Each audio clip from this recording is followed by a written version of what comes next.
Le président de la République, chef de l'État, Félix Antoine Tshisekedi Tshilombo, a présidé ce vendredi 27 mai 2022 par visioconférence la 55e réunion du Conseil des ministres. 5 points étaient inscrits à l'ordre du jour. 1. Communication du président de la République, chef de l'État. 2. Point d'information. 3. Approbation d'un relevé des décisions du Conseil des ministres. 4. Examen et adoption des dossiers. 5. Enfin, examen et adoption de textes.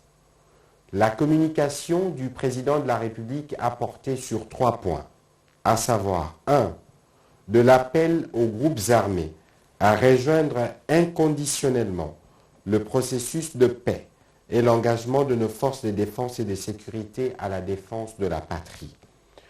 Au regard de l'évolution de la situation sécuritaire à l'est de la République démocratique du Congo, le président de la République, chef de l'État, a tenu à rappeler son engagement plusieurs fois renouvelé de ramener la paix et la sécurité à l'est du pays, priorité absolue de sa gouvernance.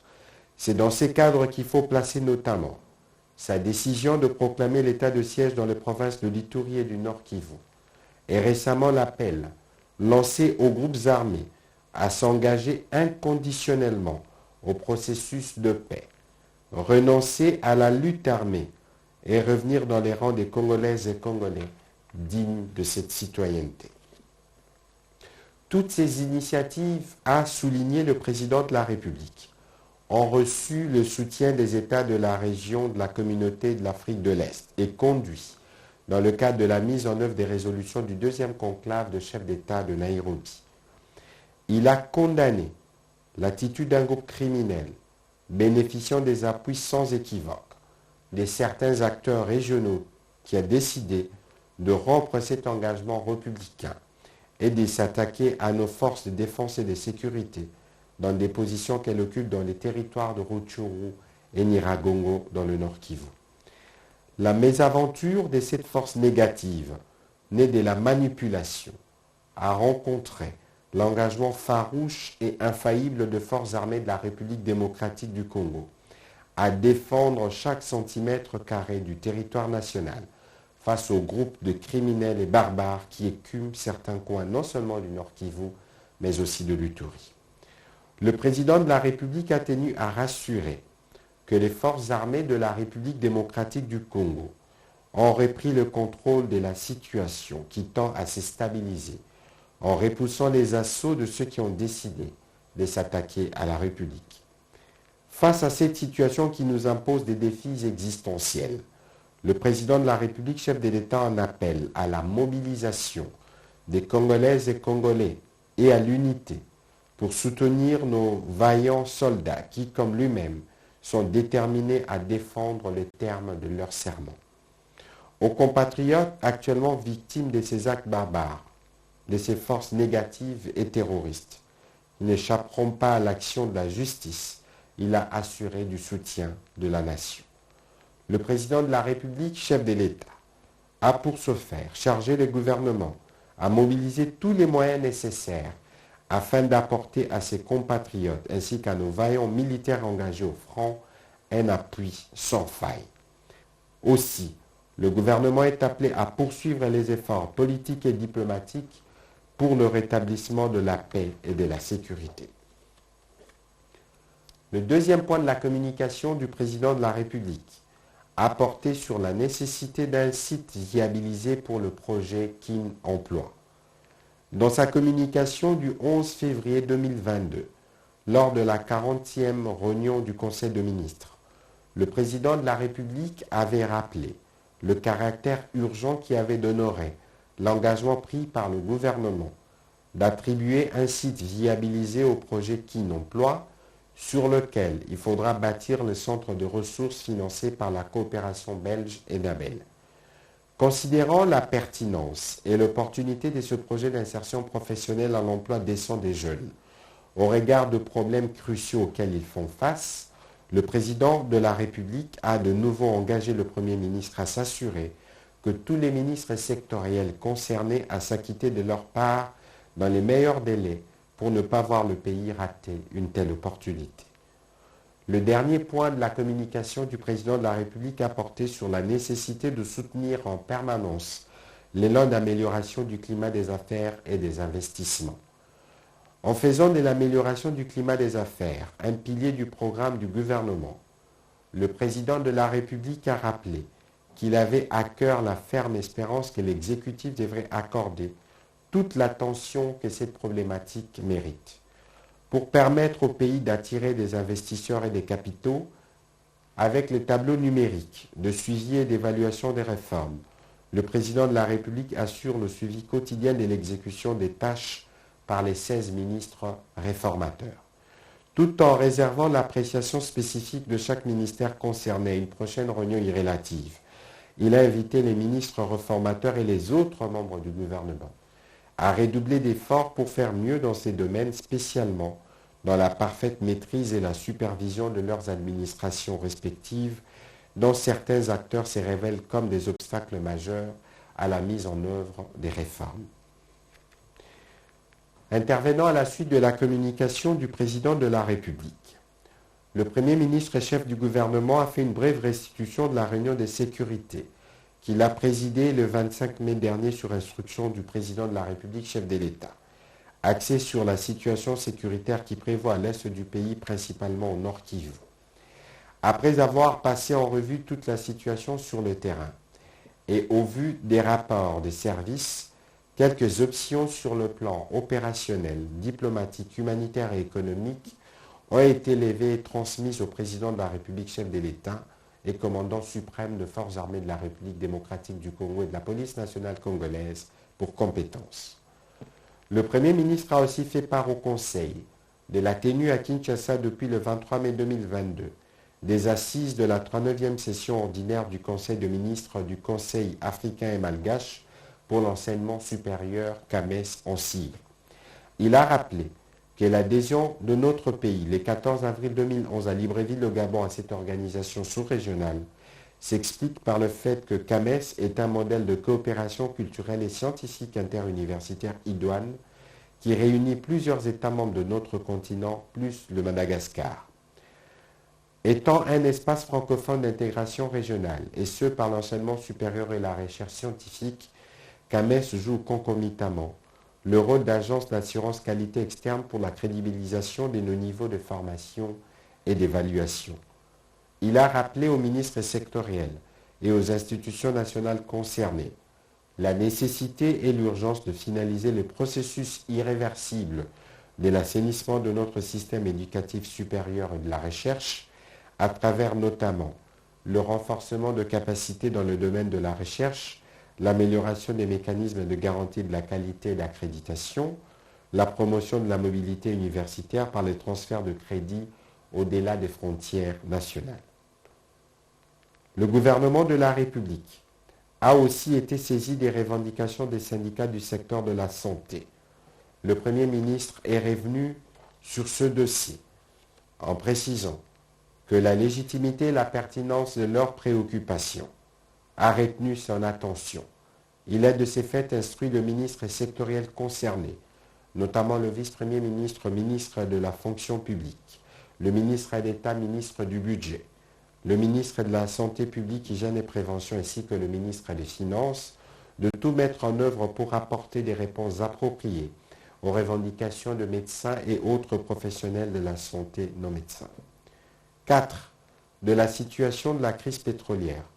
Au sujet de la crise pétrolière qui sévit présentement dans notre pays, le Premier ministre a rassuré l'opinion que les produits pétroliers concernés sont en cours d'acheminement pour renforcer les stocks existants et ainsi contenir la flambée des prix. Le gouvernement tiendra compte du coût social d'une éventuelle levée de cette subvention et veillera à ce que, quelle que soit la situation, tous les équilibres nécessaires soient sauvegardés. Au chapitre de points d'information, 1. État et administration du territoire.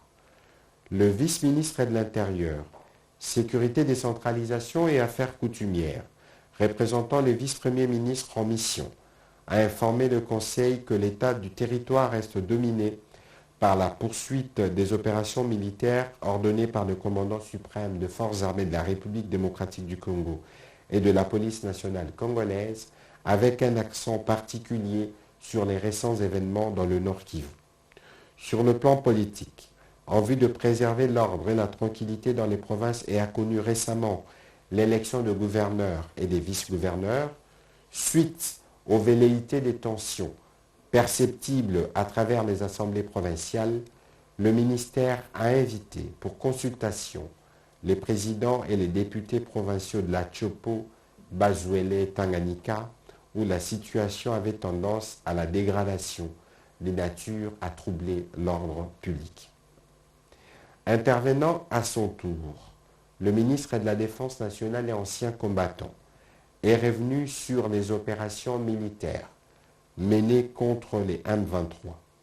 Il s'est essentiellement focalisé sur la chronologie des événements. Il a soutenu de manière non équivoque, au regard des effets militaires trouvés sur terrain, que le Rwanda soutenait bel et bien ces mouvements. Parmi les effets retrouvés, il s'agit des paires détenues, des casques de forces spéciales, des gourdes militaires et d'autres munitions. Au sujet de la pandémie à Covid-19, la vice-ministre de la Santé publique, Hygiène et Prévention a présenté au nom du ministre en mission la situation de la pandémie à Covid-19 en République démocratique du Congo. La situation générale reste stable et contrôlée dans l'ensemble du pays. Cependant, au cours de la 20e semaine, 6 provinces de notre pays ont été notifiées d'un total de 256 cas de contamination au Covid-19, dont 141 au Lualaba, 85 à Kinshasa, 20 au Haut-Katanga, 7 au Nord Kivu, 2 à la Chopo et 1 au Congo central. Pendant la semaine qui se termine, on n'a enregistré aucun cas de décès.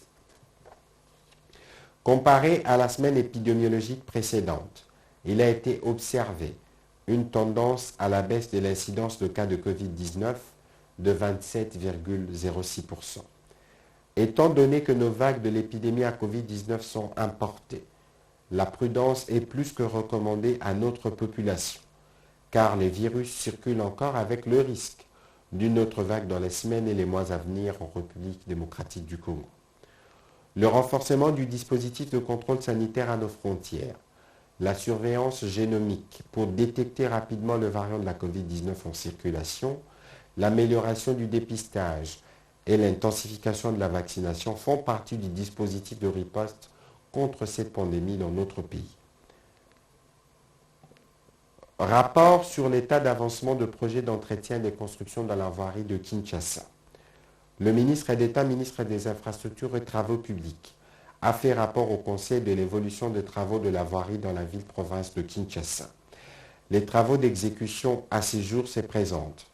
Pour Kinshasa 0 trou, 66,8%. Tchilé-Gélou, 34,80%. Le projet est piloté par Modène Construction, 38,07%. Et les projets dirigés par ABC Construct, 30,40%.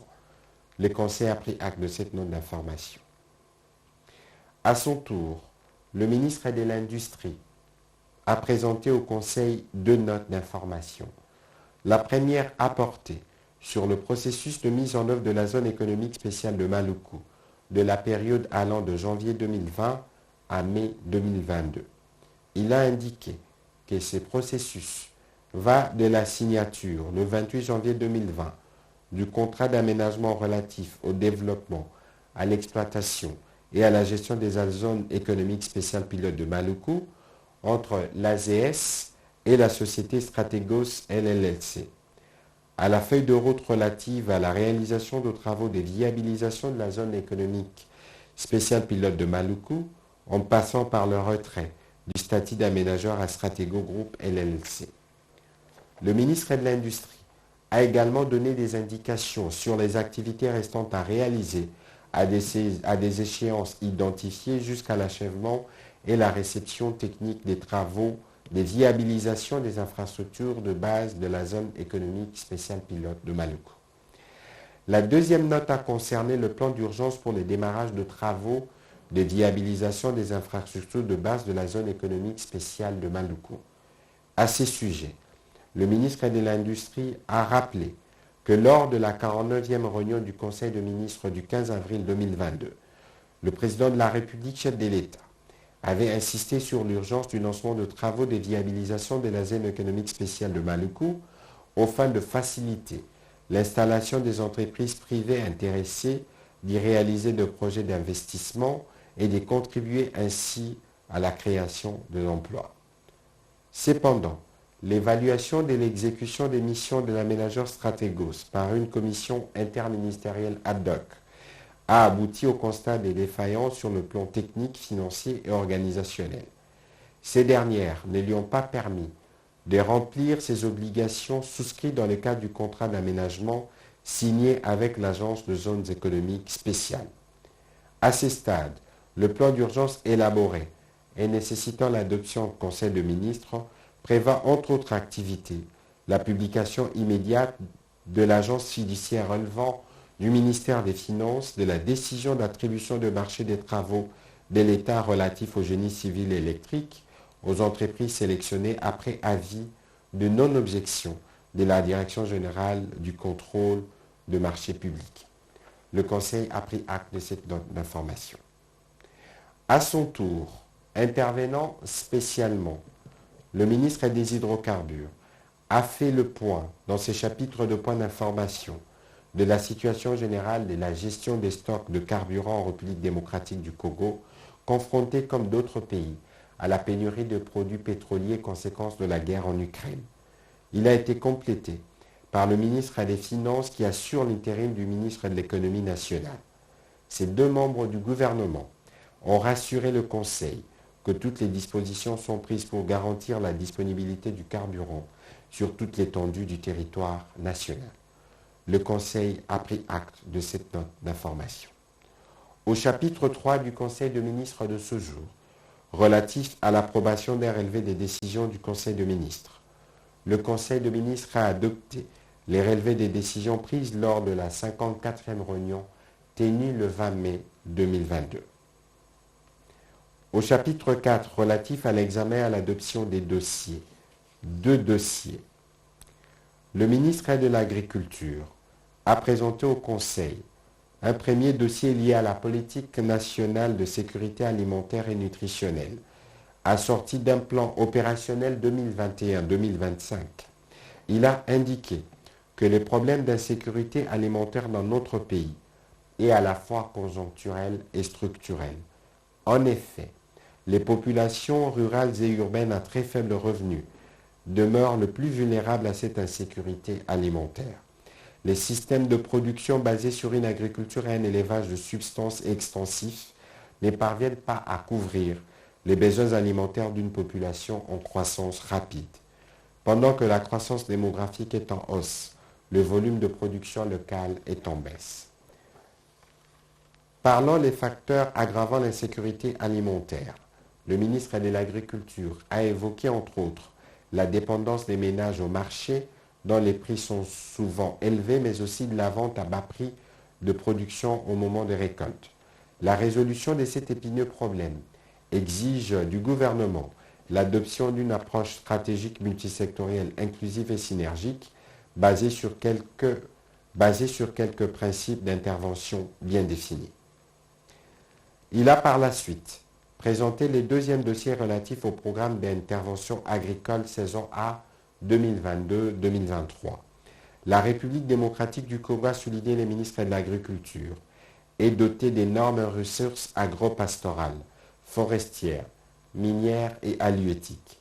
Malheureusement, les pays n'arrivent toujours pas à satisfaire les besoins alimentaires de plus de 80 millions d'habitants. En recourant à l'importation de produits pour lesquels ils disposent d'un avantage comparatif avéré, notre pays dépense de sommes importantes en devises pour couvrir les besoins en denrées alimentaires. Les dossiers présentés par le ministre de l'Agriculture se proposent de répondre aux assignations du gouvernement relatives à la mise en place de la filière agricole comme stratégie alternative face aux effets pervers dus au changement climatique, à la pandémie à Covid-19 et à la crise induite par les conflits russo-ukrainiens. Les objectifs de ces programmes sont le suivant. L'amélioration de l'offre intérieure, la diversification et l'amélioration de la production agricole, la redynamisation de la chaîne des valeurs, l'amélioration des revenus des producteurs agricoles, la création d'emplois et la lutte contre l'exode rural, l'amélioration de la diversité économique et la balance commerciale, l'économie des devises par la réduction des importations. Pour réussir ce projet, le financement doit tenir compte du calendrier et le gouvernement devrait exonérer ces programmes de toutes les taxes qui plombent la structure de coûts de production en amont et en aval, a conclu le ministre de l'Agriculture. Après débat et délibération, le Conseil a adopté ces deux dossiers. Dernier chapitre du Conseil de ministres de ce jour, relatif à l'examen et à l'adoption de projets de textes. 3 textes. Le premier, la ministre d'État, ministre de la Justice et garde des Sceaux, a proposé au Conseil le projet de loi autorisant la prorogation de l'état de siège dans les provinces de l'Ituri et du Nord Kivu pour une période de 15 jours prenant cours le 4 juin 2022. Cette prorogation permettra à nos forces de défense et de sécurité de consolider les acquis des opérations antérieures et de poursuivre l'envergure des actions en vue de mettre fin à l'activisme de terroristes et groupes armés tant locaux qu'étrangers opérant depuis plusieurs années sur cette partie de la République démocratique du Congo. Après débat et délibération, le Conseil a adopté ces projets de loi. 2. Projet d'ordonnance portant création, organisation et fonctionnement du cadre institutionnel de la mise en œuvre et suivi et évaluation du programme de développement local de 145 territoires. Le ministre d'État, ministre du Plan, a soumis au Conseil le projet d'ordonnance portant création, organisation et fonctionnement du cadre institutionnel de la mise en œuvre et suivi et évaluation du programme de développement local de 145 territoires. Ces projets trouvent sa justification dans la nécessité d'assurer le portage au plus haut niveau de l'exécutif de l'action et des interventions ciblées en vue de l'amélioration des conditions de vie des populations à la base en matière d'infrastructures, de développement agricole et d'accès aux services sociaux de base. Après débat et délibération, le Conseil a adopté ces projets d'ordonnance. Les derniers points portés sur la résiliation d'un accord de partenariat public-privé. Le ministre des Affaires foncières a présenté au Conseil le dossier relatif à la résiliation de l'accord de partenariat public-privé signé avec la société Congo Tchèque SARL en date du 14 août 2014. Ces avenants numéro 1 et 2 et tous les autres actes subséquents pour cause d'inexécution des obligations contractuelles. Il a rappelé que la société Congo Tchèque était chargée de mettre en place un système d'information et de gestion centralisée et sécurisé pour la délivrance des titres fonciers et immobiliers. Élaborer et produire une base de données électroniques accessible avec des niveaux d'accès spécifiques par les assujettis et tous les niveaux de pouvoir. Déployer des sites et aménager des bureaux dans les 13 provinces du pôle ouest. Acquérir des équipements informatiques conformes et nécessaires à la bonne mise en œuvre du projet. Et former les personnels techniques du service du cadastre au maniement des logiciels et des données y contenues dans la perspective du transfert des technologies au terme de la période contractuelle. À l'évaluation, la société Congo Tchèque n'a pas fait preuve de bonne foi depuis 2016 dans l'exécution de ses obligations contractuelles, raison pour laquelle le ministre des Affaires foncières a sollicité du gouvernement la résiliation de son contrat et qu'à l'issue de cette résiliation, la République fasse valoir ses droits en saisissant la justice. Après débat et délibération, le Conseil a adopté cette proposition de résiliation. Commencée à 12h40.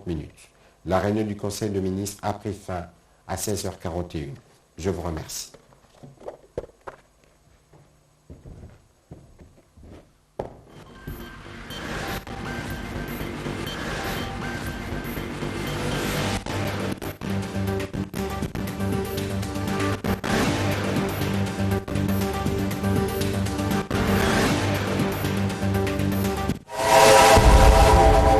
Enfin, Le train du renouveau de la radio-télévision nationale congolaise est en marche.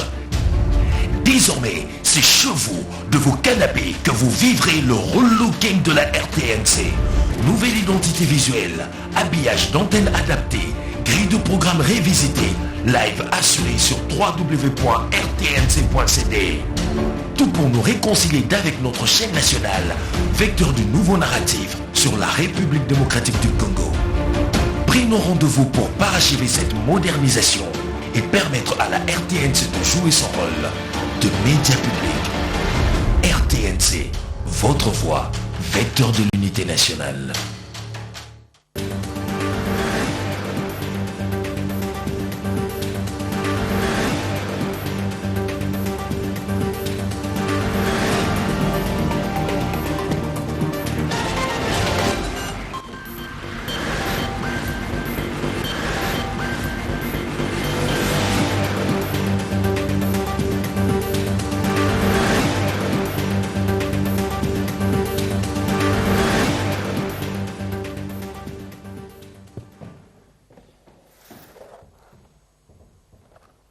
Communiqué officiel. Le président de la République, chef de l'État et commandant suprême des forces armées de la République démocratique du Congo et de la police nationale congolaise, a présidé ce vendredi 27 mai 2022 à la Cité de l'Union africaine à Kinshasa la réunion du Conseil supérieur de la défense, élargie aux présidents de 2 chambres du Parlement, aux représentants du pouvoir judiciaire et aux responsables de services de sécurité. Il a été question de faire le point de la situation sécuritaire à la suite des récents événements marqués par des actions de provocation répétées et des attaques du M23 sur nos forces armées et des casques bleus de la MONUSCO. À la lumière des différents rapports recueillis sur terrain, il est clairement établi que ces mouvements subversifs qui a été défait et complètement désarmé en 2013 et contre toute attente, récemment remonté en puissance avec des armes lourdes, opérant notamment avec de matériel de vision nocturne. Alors qu'il est acculé et privé d'initiative à Tchanzu et Runyoni dans les territoires de Rutshuru, il apparaît lourdement armé à Kibumba, situé à plusieurs dizaines de kilomètres plus loin en territoire des Nyiragongo, avec l'objectif de conquérir le camp militaire de Rumangabo. Pendant que le gouvernement congolais attendait le rapport du mécanisme conjoint des vérifications qui a été activé par le Rwanda, nous avons été surpris de voir qu'il est passé par de représailles, comme il avait annoncé. Le soutien manifeste à cette force négative en est la preuve. Les effets militaires retrouvés sur place, les images détenues par nos forces armées, ainsi que les témoignages recueillis auprès de nos populations, démontrent à suffisance que le M23 est soutenu par l'armée rwandaise. Cette attitude récidiviste vise clairement à torpiller nos efforts de pacification engagés dans le cadre du processus de Nairobi. En conséquence, le Conseil supérieur de la défense tire les conclusions ci-après. 1. Le M23 est considéré comme un mouvement terroriste. Il sera désormais traité comme tel et de ce fait, il est exclu du processus de discussion de Nairobi. 2. Une mise en garde est faite au gouvernement rwandais, dont l'attitude est de nature à perturber le processus de paix qui arrive pratiquement à son terme avec les discussions de Nairobi où tous les groupes armés, à l'exception du M23, se sont engagés sur la voie de la paix. 3. Comme mesure conservatoire, il a été décidé la suspension immédiate des vols de la compagnie d'aviation rwandaise à destination de la République démocratique du Congo. 4. Il a été également décidé de la convocation de l'ambassadeur du Rwanda accrédité en République démocratique du Congo pour lui notifier la désapprobation totale du gouvernement congolais. Le Conseil supérieur de la défense dénonce fermement une campagne de manipulation ourdie par le Rwanda, accusant notre armée de collaborer avec de forces négatives pour justifier son soutien au groupe terroriste du M23. Nous saluons la condamnation unanime de cette énième aventure du M23 et de ses parrains par l'Union africaine, les Nations unies, l'Union européenne, les États-Unis d'Amérique, la Belgique et autres. Nous remercions notre population pour le soutien manifeste à l'endroit de nos forces armées et de la police nationale afin d'assurer la protection de notre pays et l'intangibilité de nos frontières. Nous l'invitons en même temps à ne pas tomber dans le piège de l'ennemi en préservant l'harmonie qui règne entre les différentes communautés. Nous en appelons aussi à sa vigilance.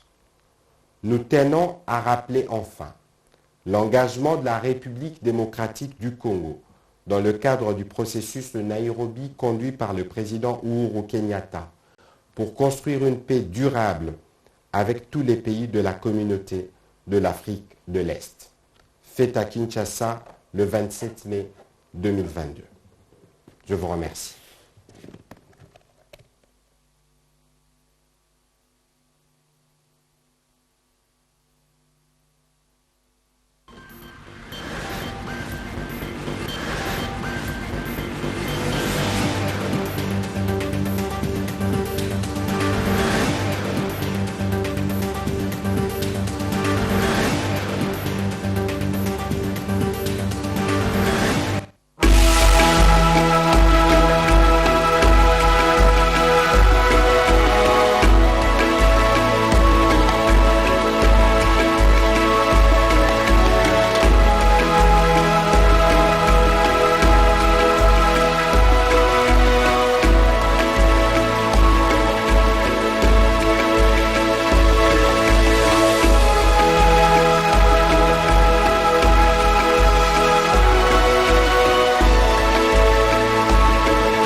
Avocats.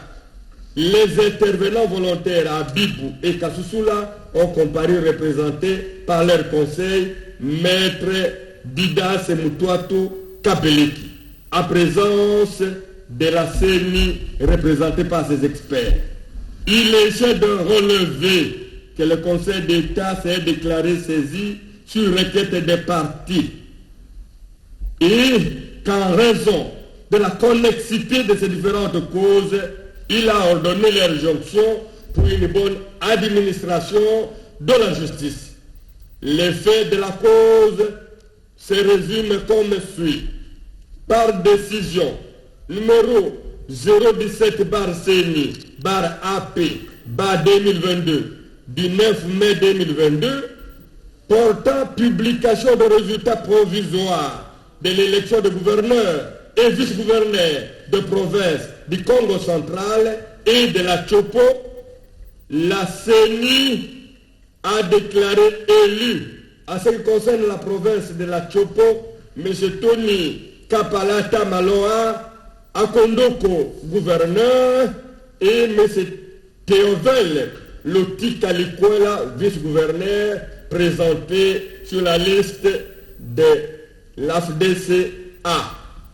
Contre cette décision, l'intimé Madeleine Nikomba Sabangu a saisi la cour d'appel de la Chopo, siégeant comme cour administrative d'appel au premier degré en contestation des résultats provisoires de l'élection de gouverneur et vice-gouverneur de la dite province qui, par son arrêt sous RCE 096,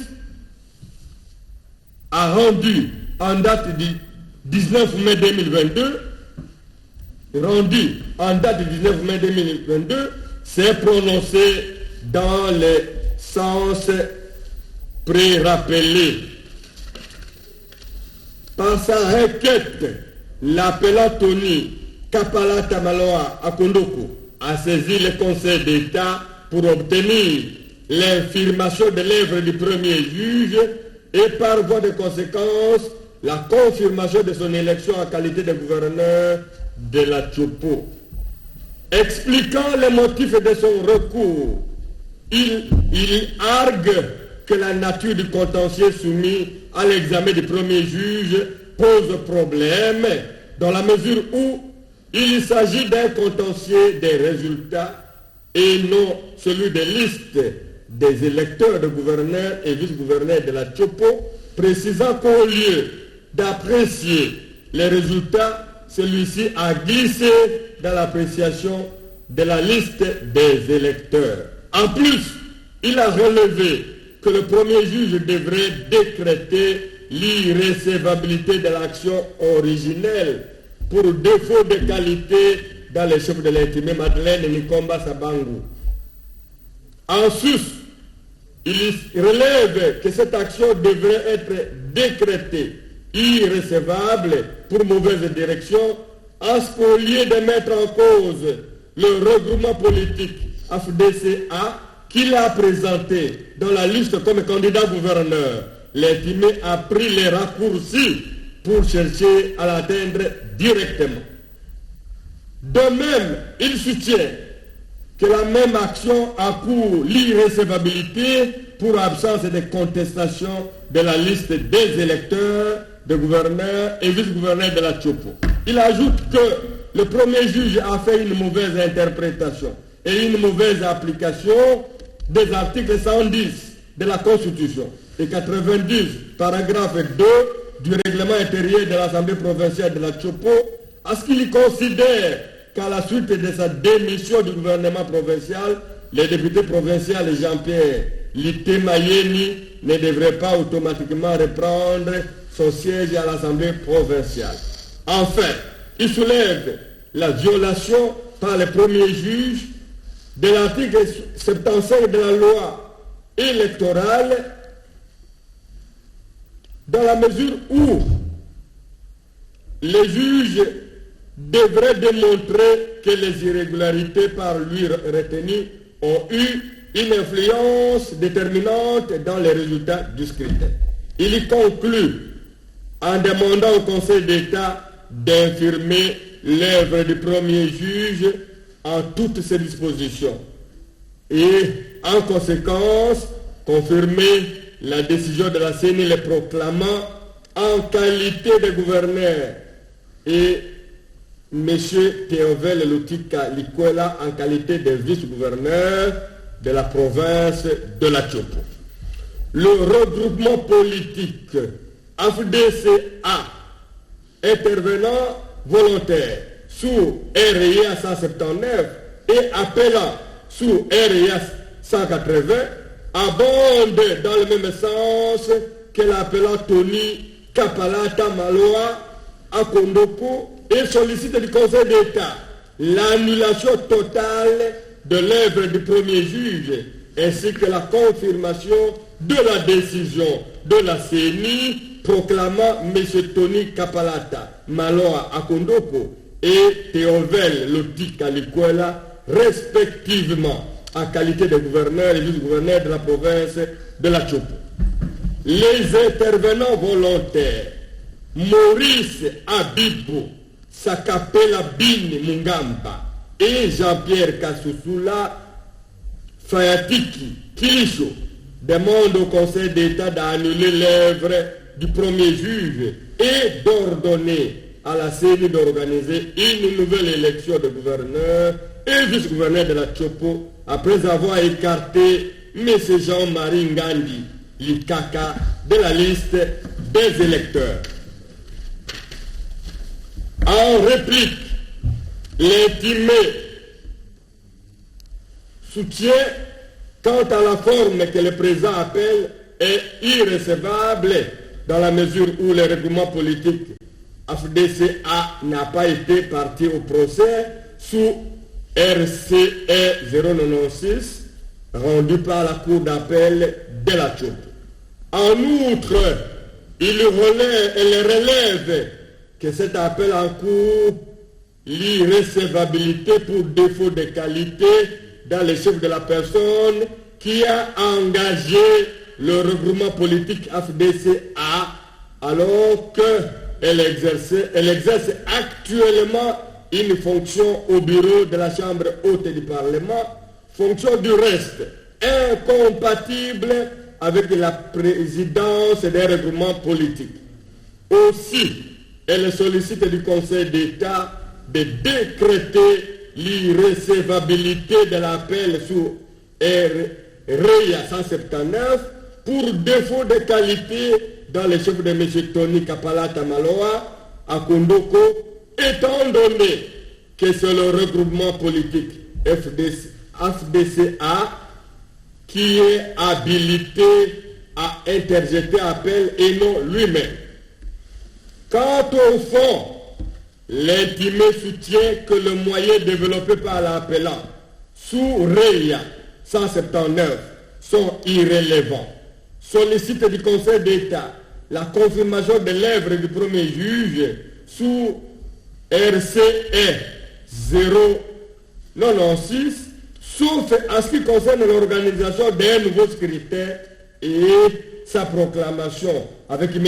Paulet, les Ndongolia, les Babonga, à titre définitif, respectivement en qualité de gouverneur et vice-gouverneur de la province de la Chopo, et c'est après déduction du vote émis par M. Jean-Marie Ngandi Lekaka, dépourvu de la qualité d'électeur en faveur de la liste des candidats FDCA dont relève l'appelant Tony Kapalata Maloa à Kondoko.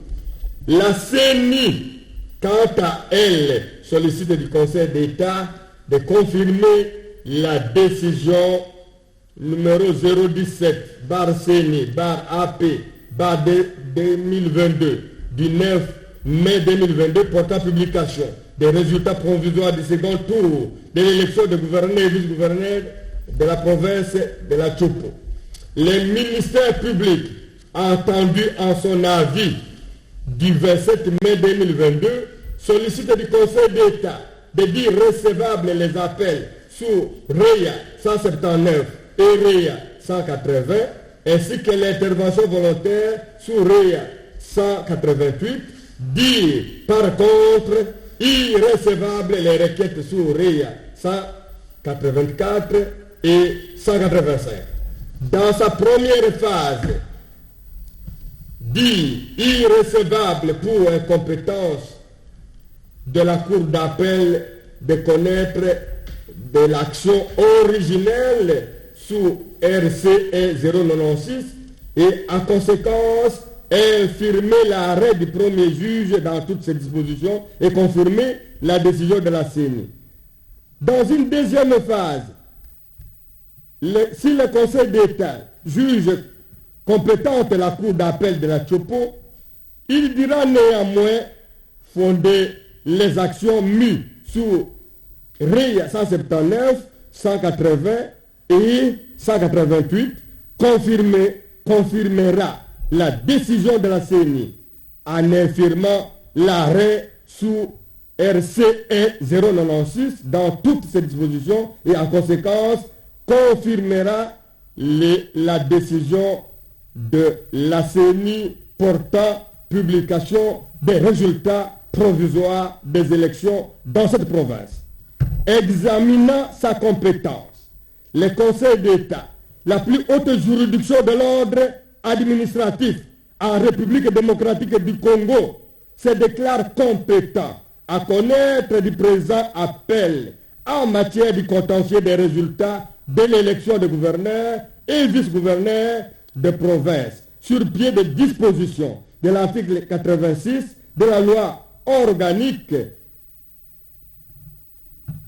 sur les juridictions de l'ordre administratif, qui précise que la section du contentieux connaît de l'appel et des arrêts, ainsi que des décisions rendues au premier ressort par les cours administratives d'appel.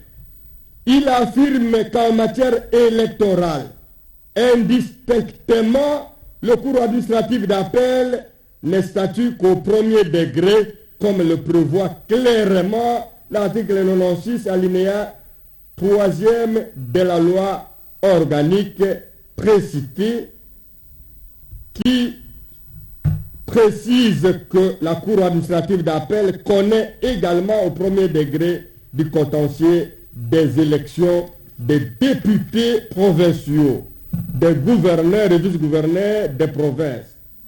Dispositions matérialisant les articles 155, alinéa 2 et 221 de la Constitution de la République démocratique du Congo. Il constate en l'espèce qu'il est saisi en appel contre l'arrêt RCE 096 de la Cour d'appel de la Tchopo rendu en date du 19 mai 2022 faisant office de la Cour administrative d'appel en matière de contentieux de l'élection de gouverneurs et vice-gouverneurs de province. Sans qu'il ne soit nécessaire d'analyser tous les moyens de forme soulevés par l'intimé, le Conseil d'État relève que le fait de non-recevoir lié au défaut de qualité dans le chef de l'appelant Tony Kapalata Maloa Akondoko et dans celui de la personne qui a engagé le regroupement politique AFDCA devant les instances judiciaires sont irrélévantes. Relativement à l'appelant Tony Kapalata Maloa Akondoko, le Conseil d'État note que, quoique n'ayant pas qualité pour engager AFDCA sous REA 179, le vice ainsi décrié a été couvert par l'appel interjeté par son regroupement politique AFDCA sous REA 180. En ce qui concerne le défaut de qualité dans le chef de la personne qui a engagé le regroupement politique AFDCA, il souligne que l'intimé n'a pas prouvé à suffisance de droit son allégation. Eu égard au fond du litige, le Conseil d'État fait remarquer que l'article 75 de la loi électorale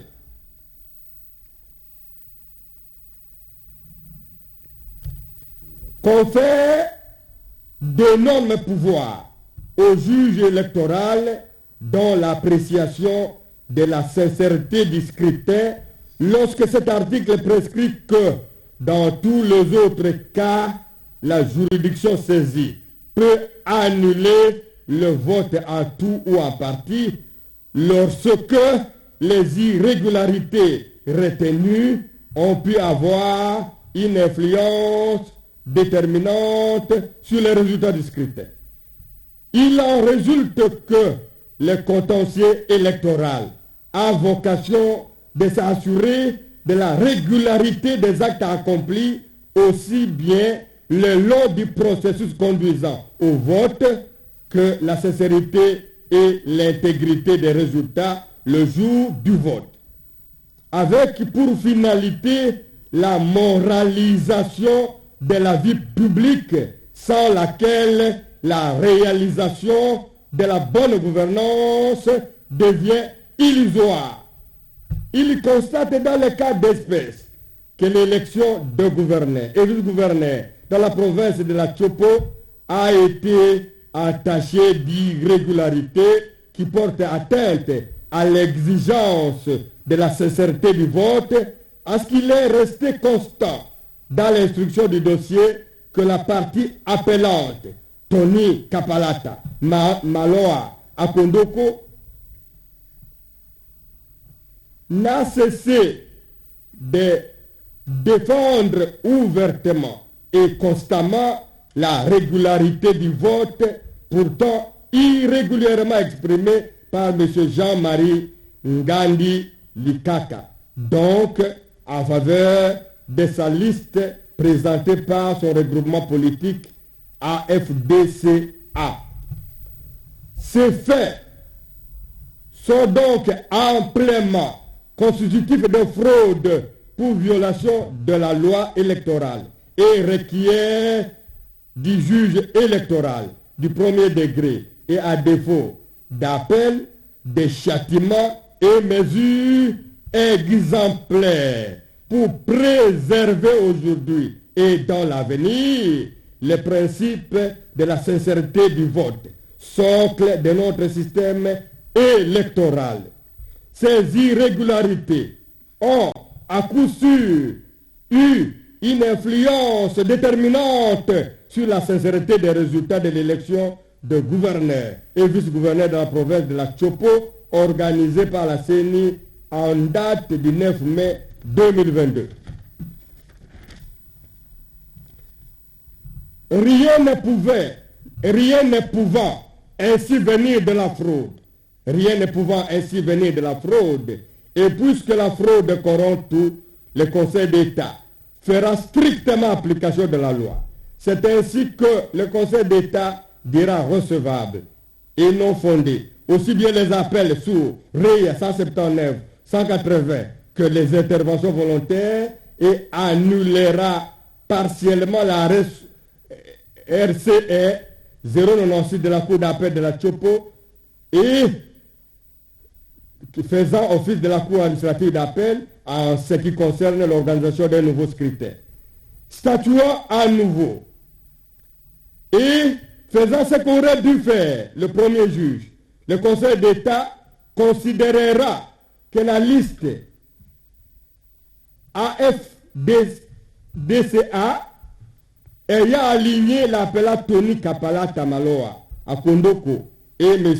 Théovel Loti Kalikola, respectivement, au poste de gouverneur et vice-gouverneur de la province de la Chopo, n'a obtenu que 13 voix après déduction de celles exprimées irrégulièrement par M. Jean-Marie Ngandi Likaka en sa faveur. Et la liste des candidats indépendants, Madame Madeleine Nikomba Sabangu et M. Paulet Lendongolia Libabonga en a obtenu 14. En conséquence, il annulera le vote exprimé par M. Jean-Marie Ngandi Likaka en faveur de la liste présentée par le regroupement politique AFDCA et proclamera définitivement élu Madame Madeleine Nikomba Sabangu et M. Paulet Lendongulia Lebabonga, respectivement en qualité de gouverneur et vice-gouverneur de la province de la Chopo. C'est pourquoi le Conseil d'État, section du contentieux, chambre des élections, de formation politique et des organismes professionnels siégeant en matière du contentieux de l'élection de gouverneur et vice-gouverneur de la province au second degré, statua contradictoirement à l'égard de toutes les parties. Vu la Constitution de la République démocratique du Congo telle que modifiée et complétée par la loi numéro 11/002 du 20 janvier 2011 portant révision de certains articles de la Constitution de la République démocratique du Congo du 18 février 2006, spécialement à ces articles 155 et 221. Vu la loi organique numéro 16/027 du 15 octobre 2016 portant organisation, compétences et fonctionnement des juridictions de l'ordre administratif, spécialement à ces articles 86 et 96.